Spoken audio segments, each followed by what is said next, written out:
Assalamualaikum warahmatullahi wabarakatuh. Hi everyone, my name is Manjila Putri Nabila. I'm from Bina Sarana Informatika University. In this video, I want to interpret a powerful lesson by Elizabeth Cox. What is coronavirus?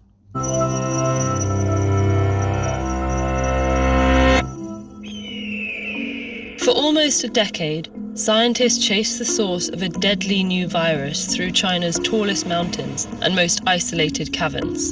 They finally found it here, in the bats of Shitao Cave. Selama hampir 1 dekade, para ilmuwan mengejar sumber virus baru yang mematikan melalui pegunungan tertinggi dan gua-gua paling terpencil di Tiongkok. Mereka akhirnya menemukan di sini pada kelelawar di Gua Sito. The virus in question was a coronavirus that caused an epidemic of severe acute respiratory syndrome, or SARS, in 2003. Coronaviruses are a group of viruses covered in little protein spikes that look like a crown, or corona in Latin.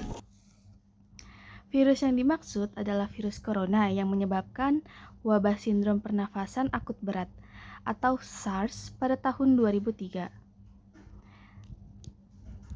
Virus corona adalah kelompok virus yang memiliki tonjolan protein kecil yang tampak seperti mahkota atau corona dalam bahasa Latin. There are hundreds of known coronaviruses. 7 of them infect humans and can cause disease. The coronavirus SARS-CoV causes SARS, MERS-CoV causes MERS, and SARS-CoV-2 causes the disease COVID-19. Ada ratusan virus corona yang diketahui. 7 diantaranya menginfeksi manusia dan dapat menyebabkan penyakit. Virus corona, SARS-CoV menyebabkan SARS, MERS-CoV menyebabkan MERS, dan SARS-CoV-2 menyebabkan penyakit COVID-19. Of the 7 human coronaviruses, 4 cause colds, mild, highly contagious infections of the nose and throat. 2 infect the lungs and cause much more severe illnesses. The 7th, which causes COVID-19, has features of each. It spreads easily, but can severely impact the lungs. Dari 7 virus corona pada manusia, 4 menyebabkan pilek, infeksi ringan yang sangat menular pada hidung dan tenggorokan. 2 menginfeksi paru-paru dan menyebabkan penyakit yang jauh lebih parah. Yang ketujuh, yang menyebabkan COVID-19 memiliki ciri-ciri masing-masing mudah menyebar tetapi dapat berdampak parah pada paru-paru. When an infected person coughs, droplets containing the virus spray out. The virus can infect a new person when the droplets enter their nose or mouth. Coronaviruses transmit best in enclosed spaces where people are close together. Cold weather keeps their delicate casing from drying out, enabling the virus to survive for longer between hosts, while UV exposure from sunlight may damage it. Saat orang yang terinfeksi batuk tes-tesan yang mengandung virus menyembur keluar, virus dapat menginfeksi orang baru saat tetesan masuk ke hidung atau mulut mereka. Virus corona menular paling baik di ruang tertutup di mana orang-orang berdekatan. Cuaca dingin menjaga lapisan pelindung yang halus agar tidak mengering, memungkinkan virus bertahan lebih lama di antara inang, sementara paparan sinar UV dari sinar matahari dapat merusaknya. These seasonal variations matter more for established viruses, but because no one is yet immune to a new virus, it has so many potential hosts that it doesn't need ideal conditions to spread. In the body, the protein spikes embed in the host cells and fuse with them, enabling the virus to hijack the host cell's machinery to replicate its own genes. Variasi musiman ini lebih penting untuk virus yang sudah ada. Namun, karena belum ada yang kebal terhadap virus baru, virus tersebut memiliki begitu banyak inang potensial sehingga tidak memerlukan kondisi ideal untuk menyebar. Di dalam tubuh, tonjolan protein tertanam di sel inang dan menyatu dengan sel tersebut, memungkinkan virus membajak mesin sel inang untuk mereplikasi gennya sendiri. Coronaviruses store their genes on RNA. All viruses are either RNA viruses or DNA viruses. RNA viruses tend to be smaller, with fewer genes, meaning they infect many hosts and replicate quickly in those hosts. Virus corona menyimpan gennya pada RNA. Semua virus adalah virus RNA atau virus DNA. Virus RNA cenderung lebih kecil dengan lebih sedikit gen, yang berarti mereka menginfeksi banyak inang dan bereplikasi dengan cepat di inang tersebut. In general, RNA viruses don't have a proofreading mechanism, whereas DNA viruses do. So, when an RNA virus replicates, it's much more likely to have mistakes called mutations. Many of these mutations are useless or even harmful, but some make the virus better suited for certain environments, like a new host species. Secara umum, virus RNA tidak memiliki mekanisme pemeriksaan, sedangkan virus DNA memilikinya. Jadi, ketika virus RNA bereplikasi, kemungkinan besar akan terjadi kesalahan yang disebut mutasi. Banyak dari mutasi ini tidak berguna atau bahkan berbahaya, namun beberapa membuat virus lebih cocok untuk lingkungan tertentu seperti spesies inang baru. Epidemics often occur when a virus jumps from animals to humans. This is true of the RNA viruses that cause the Ebola, Zika, and SARS epidemics, and the COVID-19 pandemic. Wabah sering terjadi ketika virus berpindah dari hewan ke manusia. Hal ini terjadi pada virus RNA yang menyebabkan wabah Ebola, Zika, dan SARS, serta pandemi COVID-19.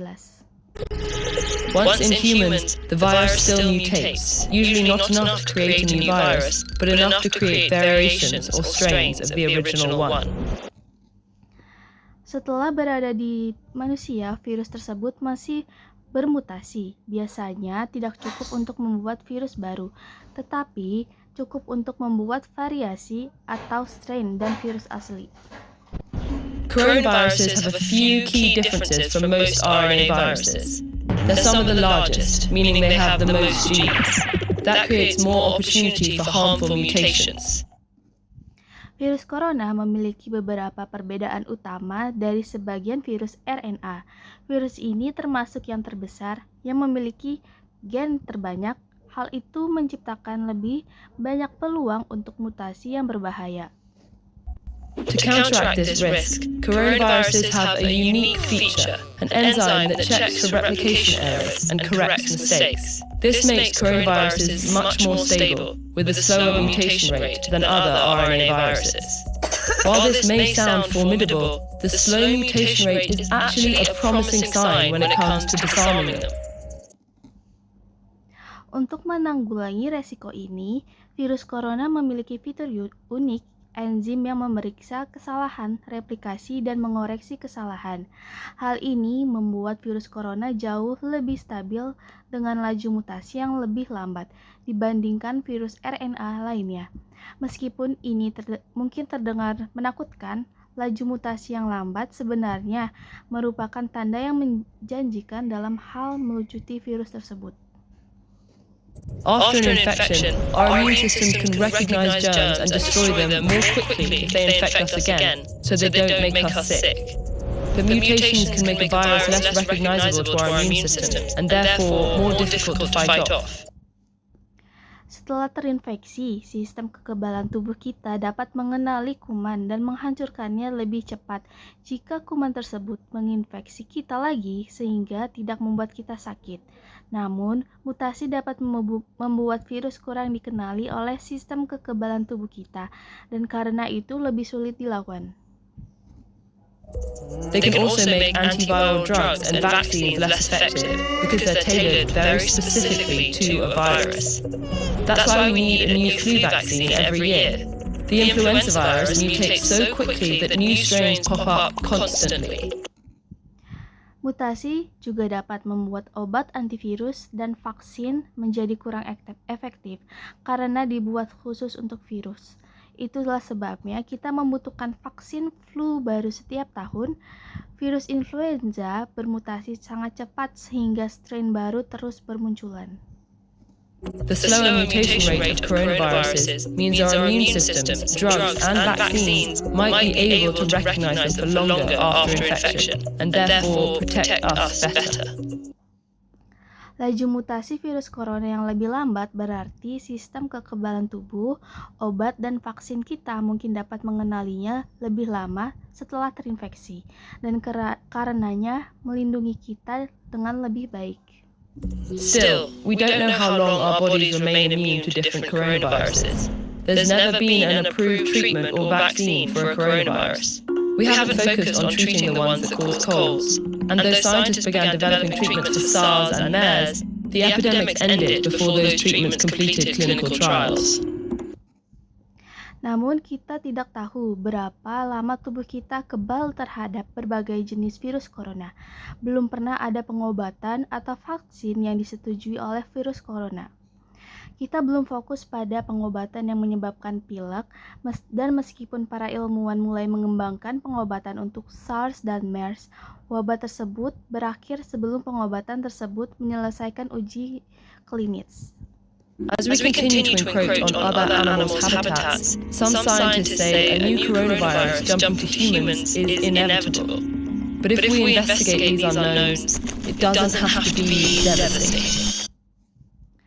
Karena kita terus mengganggu habitat hewan lain, beberapa ilmuwan mengatakan bahwa virus corona baru yang menular ke manusia tidak dapat dihindari.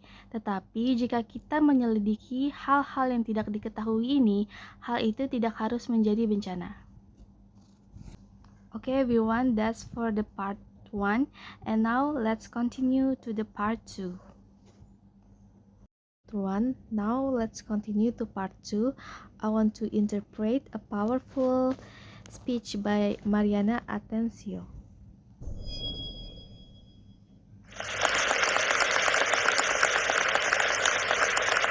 Thank you so much. I am a journalist. My job is to talk to people from all walks of life all over the world. Terima kasih banyak. Saya seorang jurnalis. Pekerjaan saya adalah berbicara dengan orang-orang dari semua lapisan masyarakat di seluruh dunia. Today I want to tell you why I decided to do this with my life and what I've learned. My story begins in Caracas, Venezuela, in South America, where I grew up. A place that to me was and always will be filled with magic and wonder. Hari ini saya ingin memberitahu Anda mengapa saya memutuskan untuk melakukan ini dengan hidup saya dan apa yang telah saya pelajari. Kisah saya dimulai di Caracas, Venezuela, di Amerika Selatan, tempat saya dibesarkan. Sebuah tempat bagi saya yang akan selalu penuh dengan keajaiban dan keindahan. From a very young age, my parents wanted me to have a wider view of the world.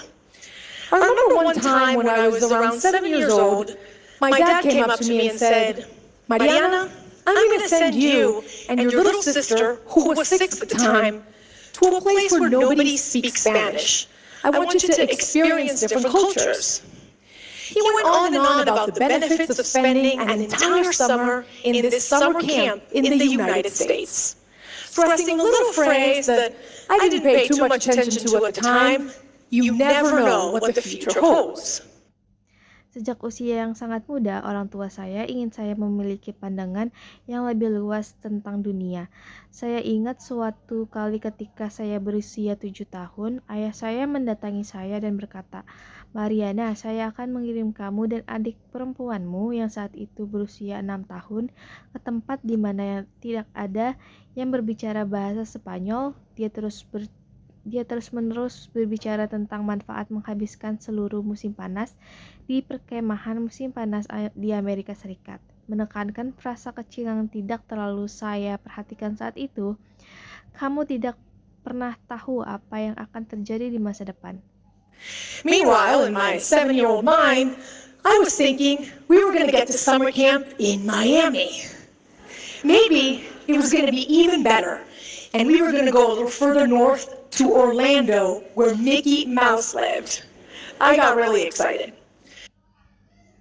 Sementara itu, dalam benak saya yang berusia 7 tahun, saya berpikir kami akan pergi ke perkemahan musim panas di Miami, mungkin akan lebih baik lagi, dan kami akan pergi sedikit lebih jauh ke utara ke Orlando, tempat Mickey Mouse tinggal. Saya menjadi sangat bersemangat. My dad, however, had a slightly different plan. From Caracas, he sent us to Brainerd, Minnesota.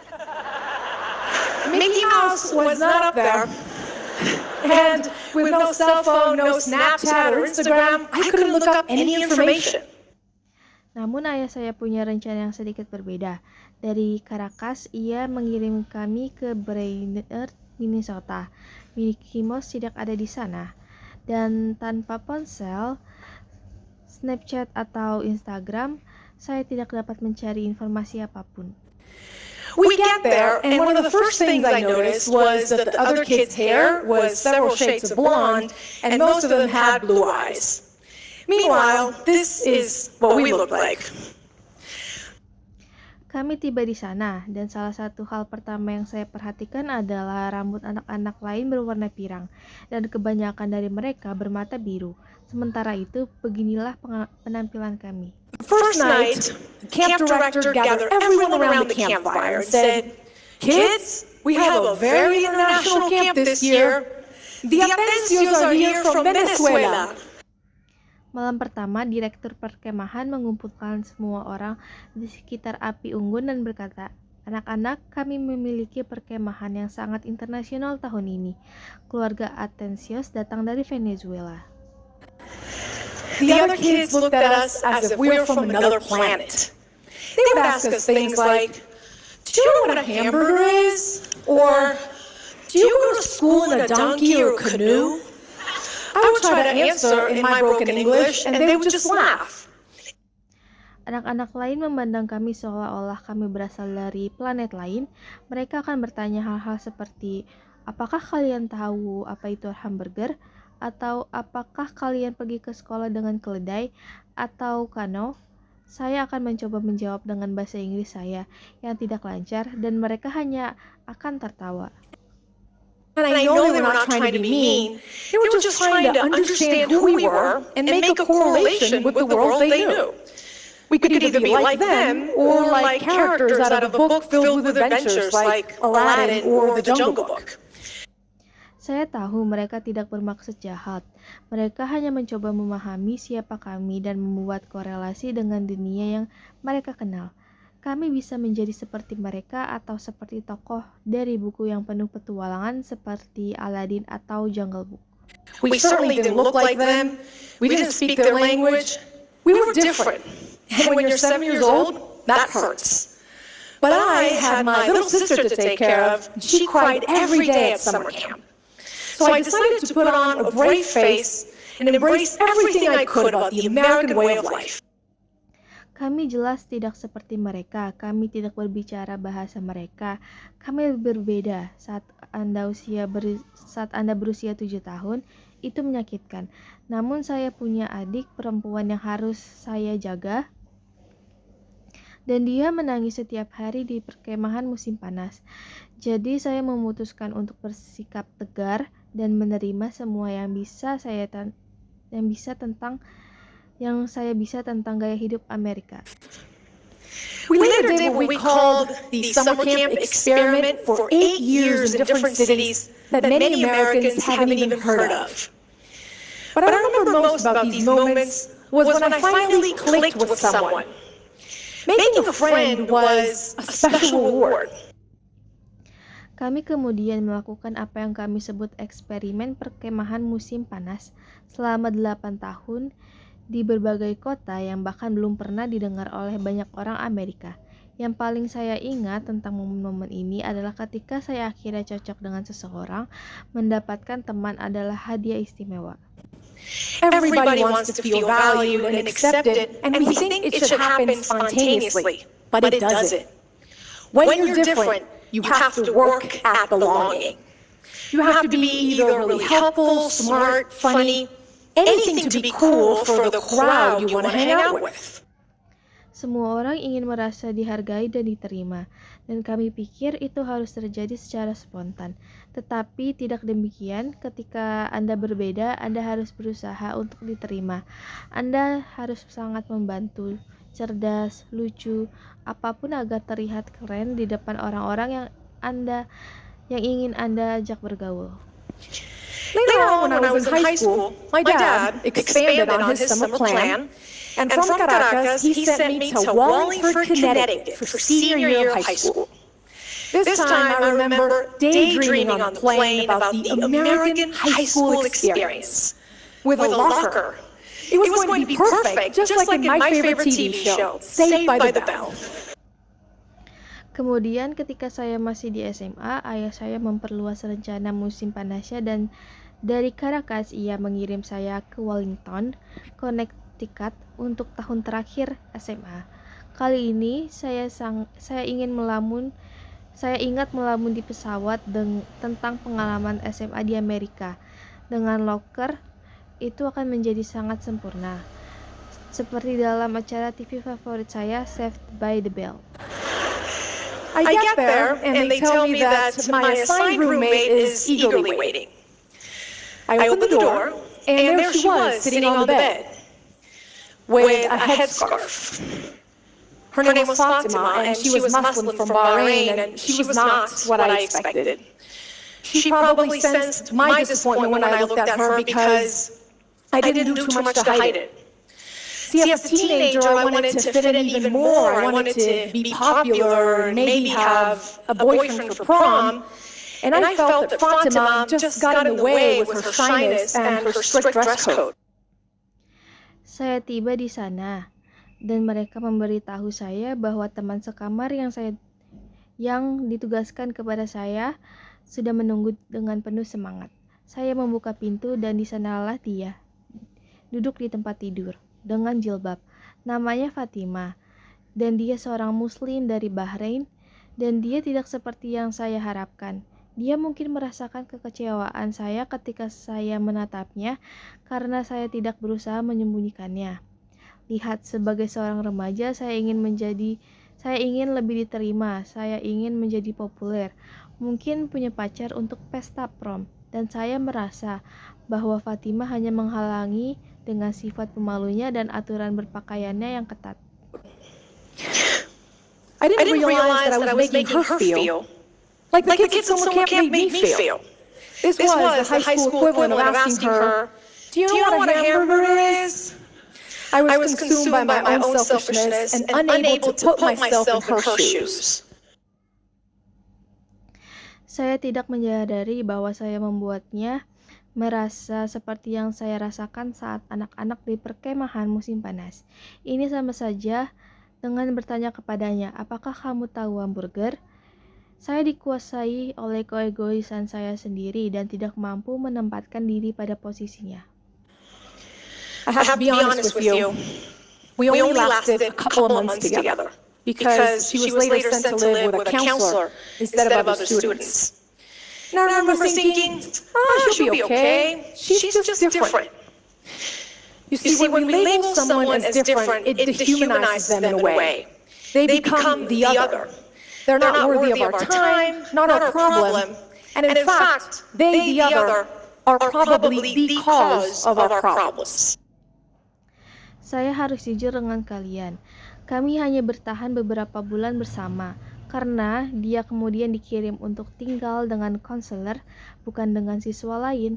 Saya ingat berpikir, dia akan baik-baik saja, dia hanya berbeda.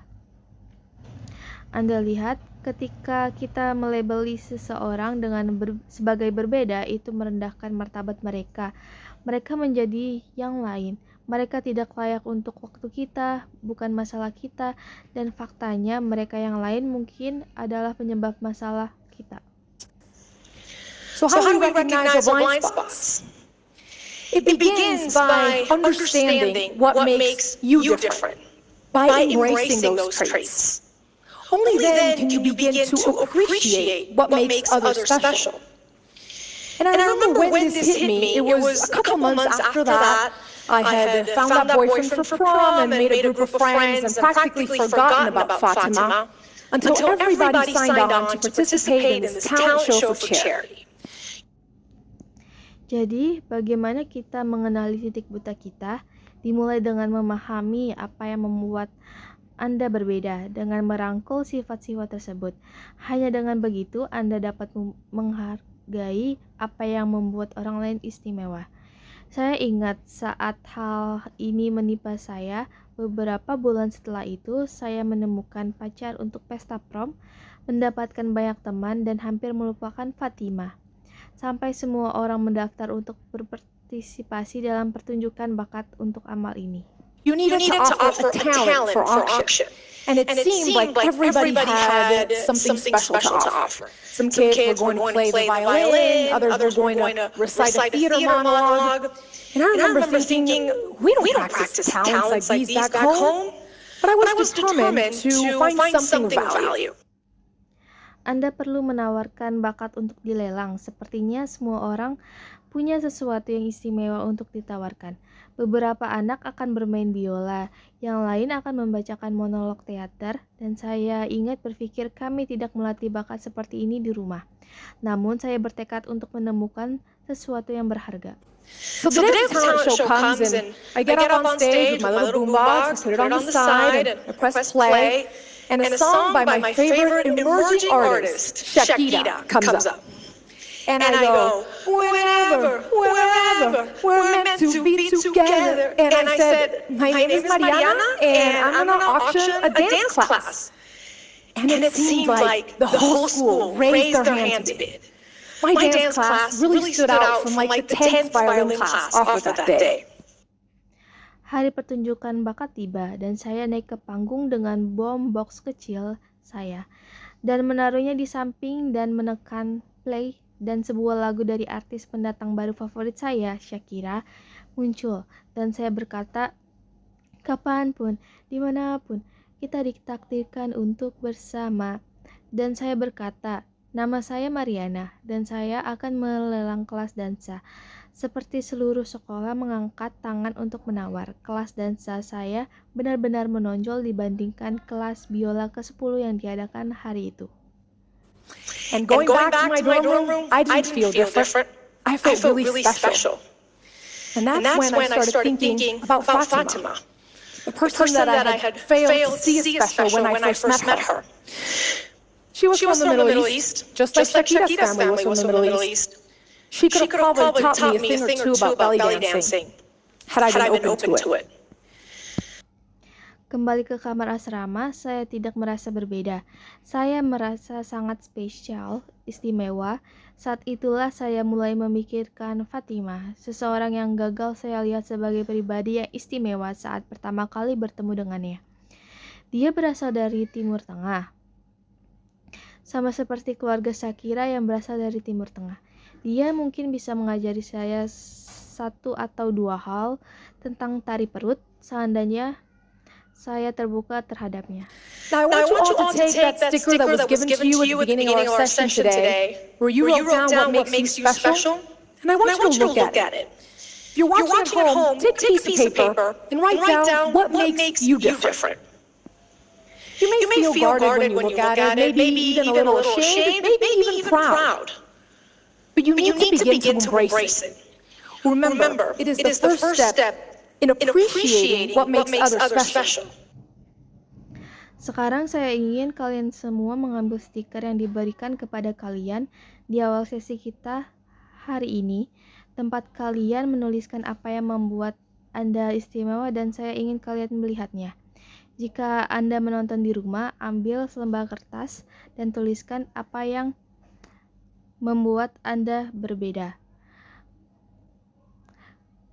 Kalian mungkin merasa waspada saat melihatnya, mungkin sedikit malu, mungkin bahkan bangga, namun Anda harus mulai menerimanya. Ingat, itu adalah langkah pertama dalam menghargai apa yang membuat orang lain istimewa. When I went back home to Venezuela, I began to understand how these experiences were changing me. Being able to speak different languages, to navigate all these different people and places, it gave me a unique sensibility. I was finally beginning to understand the importance of putting myself in other people's shoes. And that is a big part of the reason why I decided to become a journalist. Especially being from part of the world that is often labeled the backyard, the illegal aliens, third world, the others. I wanted to do something to change that. Ketika saya kembali ke Venezuela, saya mulai memahami bagaimana pengalaman ini mengubah saya. Mampu berbicara dalam berbagai bahasa, bergaul dengan orang-orang dan tempat-tempat berbeda, memberi saya kepekaan yang unik. Saya akhirnya mulai memahami pentingnya menempatkan diri pada posisi orang lain. Dan saat itulah sebagian besar alasan mengapa saya memutuskan untuk menjadi jurnalis, terutama karena saya berasal dari belahan dunia yang sering dijuluki halaman belakang, imigran gelap, dunia ketiga, yang lain. Saya ingin melakukan sesuatu untuk mengubahnya. It was right around the time, however, when the Venezuelan government shut down the biggest television station in our country. Censorship was growing. And my dad came up to me once again and said, "How are you going to be a journalist here? You have to leave." And that's when it hit me. That's what he had been preparing me for. That is what the future held for me. Namun, itu adalah saat ketika pemerintah Venezuela menutup stasiun televisi terbesar di negara kami. Penyensoran semakin meluas dan ayah saya mendatangi saya sekali lagi dan berkata, "Bagaimana kamu bisa menjadi jurnalis di sini? Kamu harus pergi." Dan saat itulah saya tersadar itulah yang telah ia persiapkan untuk saya. Itulah masa depan yang menanti saya. So in 2008, I packed my bags and I came to the United States without a return ticket this time. I was painfully aware that at 24 years old, I was becoming a refugee of sorts, an immigrant, the other, once again, and now for good. Jadi pada tahun 2008 saya berkemas dan saya datang ke Amerika Serikat. Kali ini tanpa tiket pulang, saya sangat menyadari bahwa di usia 24 tahun, saya menjadi semacam pengungsi imigran yang lain. Sekali lagi dan sekarang untuk selamanya. I was able to come on a scholarship to study journalism. And I remember when they gave me my first assignment. To cover the historic election of President Barack Obama. And I felt so lucky, so hopeful. I was like, yes, this is it. I've come to post-racial America, where the notion of us and them is being eroded and will probably be eradicated in my lifetime. Saya dapat memperoleh beasiswa untuk belajar jurnalisme. Saya ingat ketika mereka memberi tugas pertama untuk meliput pemilihan bersejarah Presiden Barack Obama, saya merasa sangat beruntung. Saya sangat penuh harapan. Saya seperti, ya ini dia, saya datang ke Amerika, Pascal Rasial, di mana gagasan tentang kami dan mereka mulai menghilang dan mungkin akan terhapuskan selama masa hidup saya. Boy, was I wrong, right? Why didn't Barack Obama's presidency alleviate racial tensions in our country? Why do some people still feel threatened by immigrants, LGBTQ, and minority groups who are just trying to find a space in this United States that should be for all of us? I didn't have the answers back then. Wah, saya salah kan? Mengapa kepresidenan Barack Obama tidak meredakan ketegangan rasial di negara kita? Mengapa sebagian orang masih merasa terancam oleh imigran, LGBTQ, dan kelompok minoritas yang hanya berusaha mencari tempat di Amerika Serikat ini, yang seharusnya diperuntukkan bagi kita semua? Saya tidak punya jawaban saat itu. But on November 8th, 2016, when Donald Trump became our president, it became clear that a large part of the electorate sees them as the others. Some see people coming to take their jobs or potential terrorists who speak a different language. Meanwhile, minority groups oftentimes just see hatred, intolerance, and narrow-mindedness on the other side. Tapi pada 8 November 2016 ketika Donald Trump terpilih sebagai presiden, menjadi jelas bahwa sebagian besar pemilih melihat mereka sebagai yang lain. Beberapa melihat orang-orang ini datang untuk mengambil pekerjaan mereka atau sebagai teroris potensial yang berbicara dalam bahasa asing. Sementara itu, kelompok minoritas seringkali hanya melihat kebencian, intoleransi, dan pikiran sempit di sisi lain. It's like we're stuck in these bubbles that nobody wants to burst. And the only way to do it, the only way to get out of it is to realize that being different also means thinking differently. It takes courage to show respect. In the words of Voltaire, I may not agree with what you have to say, but I will fight to the death to defend your right to say it. Rasanya seperti kita terjebak dalam gelembung-gelembung yang tidak ingin dipecahkan oleh siapapun. Dan satu-satunya cara untuk melakukannya, satu-satunya cara untuk keluar darinya adalah dengan menyadari bahwa menjadi berbeda juga berarti berpikir secara berbeda. Dibutuhkan keberanian untuk menunjukkan rasa hormat. Dalam kata-kata Voltaire, saya mungkin tidak setuju dengan apa yang Anda katakan, tetapi saya akan berjuang sampai mati untuk membela hak Anda untuk mengatakannya. Failing to see anything good on the other side makes a dialogue impossible. Without a dialogue, we will keep repeating the same mistakes because we will not learn anything new. Gagal melihat hal baik apapun di sisi lain membuat dialog menjadi mustahil. Tanpa dialog, kita akan terus mengulang kesalahan yang sama karena kita tidak akan belajar hal baru. I covered the 2016 election for NBC News. It was my first big assignment in this mainstream network where I had crossed over from Spanish television. And I wanted to do something different. I watched election results with undocumented families. Few thought of sharing that moment with people who weren't citizens, but actually stood the most to lose that night. Saya meliput pemilihan umum 2016 untuk NBC News. Itu adalah tugas besar pertama saya di jaringan utama ini. Tempat saya pindah dari televisi Spanyol. Dan saya ingin melakukan sesuatu yang berbeda. Saya menonton hasil pemilihan umum bersama keluarga-keluarga yang tidak memiliki dokumen. Hanya sedikit yang berpikir untuk berbagi momen itu. When it became apparent that Donald Trump was winning, this 8-year-old girl named Angelina rushed up to me in tears. She sobbed as she asked me if her mom was going to be deported now. I hugged her back and I said it's going to be okay. But I really didn't know. This was the photo that we took that night, forever ingrained in my heart. Here was this little girl who was around the same age I was when I went to camp in Brainerd. She already knows she is the other. She walks home from school in fear every day. Her mom can be taken away. Ketika Donald Trump mulai terlihat menang, gadis berusia 8 tahun bernama Angelina berlari dan menghampiri saya sambil menangis. Dia terisak-isak dan bertanya apakah ibunya akan dideportasi. Sekarang, saya balas memeluknya dan berkata, semuanya akan baik-baik saja, tetapi saya benar-benar tidak tahu. Ini adalah foto yang kami ambil malam itu, yang selalu terpatri di hati saya.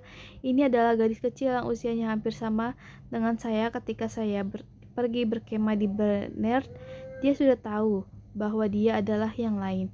Dia berjalan pulang dari sekolah dengan rasa takut setiap hari bahwa ibunya akan dibawa pergi. So how do we put ourselves in Angelina's shoes? How do we make her understand she is special and not simply unworthy of having her family together? Jadi bagaimana kita menempatkan diri kita pada posisi Angelina? Bagaimana kita membuatnya mengerti bahwa dia istimewa dan bukan sekedar tidak layak untuk berkumpul bersama keluarganya? By giving camera time to her and families like hers, I tried to make people see them as human beings and not simply illegal aliens. Yes, they broke a law, and they should pay a penalty for it, but they've also given everything to this country, like many other immigrants before them have. Dengan memberi waktu kamera kepadanya dan keluarga seperti keluarganya, saya mencoba membuat orang melihat mereka sebagai manusia dan bukan sekadar alien ilegal. Ya, mereka melakukan melanggar hukum, dan mereka harus membayar denda untuk itu. Tetapi mereka juga telah memberikan segalanya untuk negara ini, seperti yang dilakukan banyak imigran sebelum mereka. I've already told you how my path to personal growth started. To end, I want to tell you how I hit the worst bump in the road yet. One that shook me to my very core. Saya sudah menceritakan kepada kalian bagaimana perjalanan saya menuju pertumbuhan pribadi dimulai. Sebagai penutup, saya ingin menceritakan bagaimana saya mengalami rintangan terburuk di jalan yang menguncang saya sampai ke inti. The day, April 10th, 2014. I was driving to the studio and I got a call from my parents. Are you on the air, they asked. I immediately knew something was wrong. What happened, I said. It's your sister. She's been in a car accident. It was as if my heart stopped. My hands gripped the steering wheel, and I remember hearing the words, "It is unlikely she will ever walk again." Suatu hari, 10 April 2014, saya sedang menyetir ke studio, dan saya mendapat telepon dari orang tua saya, "Apakah kamu sedang siaran?" Saya tanya mereka. Saya langsung tahu ada yang tidak beres. Apa yang terjadi, kata saya itu. "Adikmu, dia mengalami kecelakaan mobil.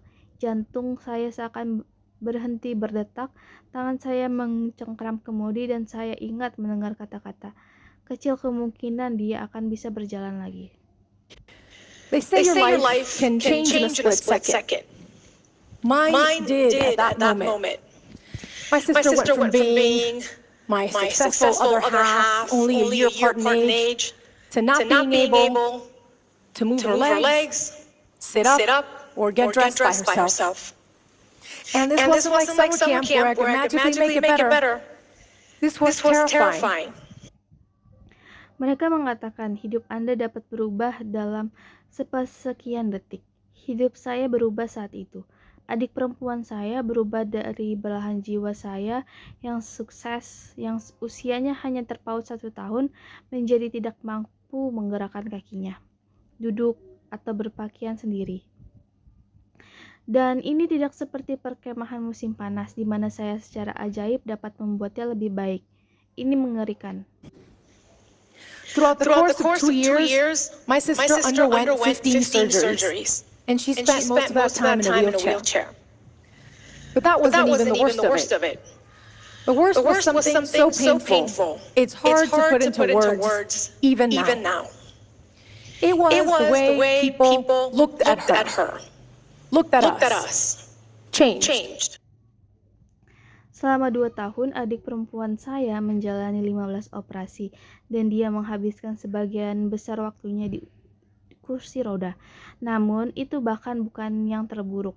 Yang terburuk adalah sesuatu yang sangat menyakitkan, sulit diungkapkan dengan kata-kata. Bahkan sekarang, cara orang memandang kami berubah. People were unable to see a successful lawyer or a millennial with sharp wit and a kind heart. Everywhere we went, I realized that people just saw a poor girl in a wheelchair. They were unable to see anything beyond that. Orang-orang tidak dapat melihat pengacara yang sukses, atau seorang milenial dengan kecerdasan tajam dan hati yang baik. Kemanapun kami pergi, saya menyadari bahwa orang-orang hanya melihat seorang gadis miskin di kursi roda. Mereka tidak dapat melihat apapun lebih dari itu. After fighting like a warrior, I can thankfully tell you that today my sister is walking and has recovered beyond anyone's expectations. Thank you. Setelah berjuang seperti seorang perjuang, saya bersyukur dapat memberitahu Anda bahwa hari ini adik perempuan saya dapat berjalan dan telah pulih melampaui harapan siapapun. Terima kasih. But during that traumatic ordeal, I learned there are differences that simply suck, and it's hard to find positive in them. My sister's not better off because of what happened. But she taught me you can't let those differences define you. Being able to reimagine yourself beyond what other people see. That is the toughest task of all. But it's also the most beautiful. Namun selama cobaan traumatis itu, saya belajar bahwa ada perbedaan yang menyebalkan dan sulit untuk menemukan hal positif di dalamnya. Kakak saya tidak menjadi lebih baik karena apa yang terjadi. Namun dia mengajari saya, kamu tidak bisa membiarkan perbedaan itu mendefinisikanmu. Mampu membayangkan kembali diri Anda, melampaui apa yang dilihat orang lain. Itu adalah tugas terberat dari semuanya, tetapi itu juga paling indah. You see, we all come to this world in a body. People with physical or neurological difficulties, environmentally impacted communities, immigrants, boys, girls, boys who want to dress as girls with veils, women who've been sexually assaulted, athletes who bend their knee as a sign of protest, black, white, Asian, Native American, my sister, you or me. We all want what everyone wants, to dream and to achieve. But sometimes society tells us, and we tell ourselves, we don't fit the mold.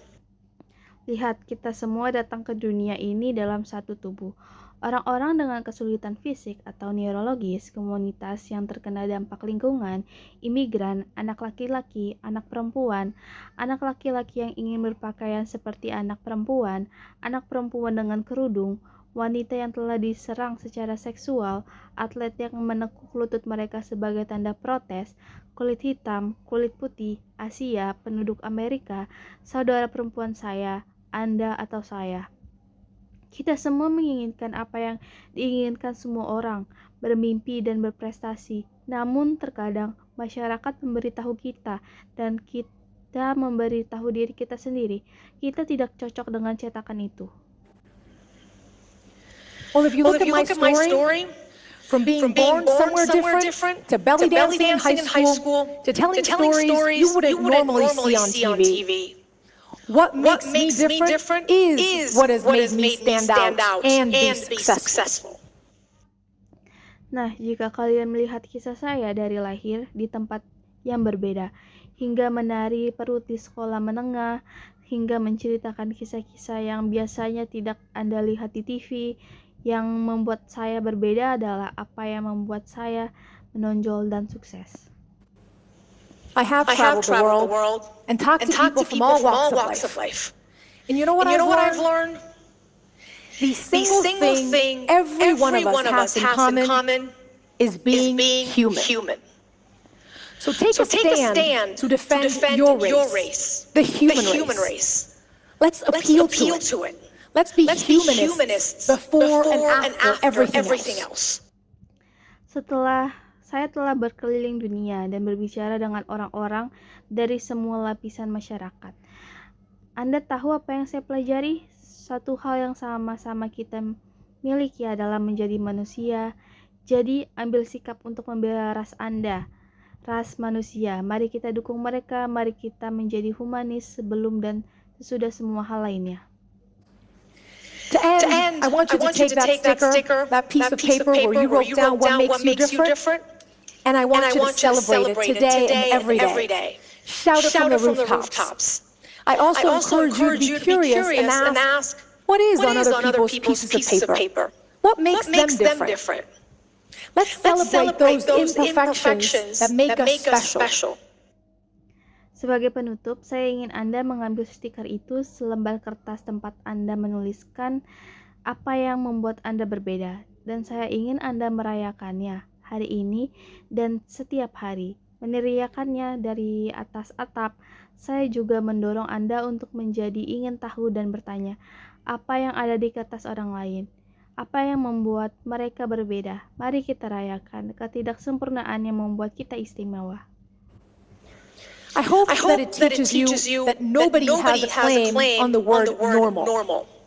We are all different. We are all quirky and unique. And that is what makes us wonderfully human. Thank you so much. Saya harap ini mengajarkan Anda bahwa tidak ada yang berhak mengklaim kata normal. Kita semua berbeda, kita semua unik dan aneh, dan itulah yang membuat kita menjadi manusia yang luar biasa. Terima kasih. Okay, that's it for part 2. Thank you for watching. Wassalamualaikum warahmatullahi wabarakatuh.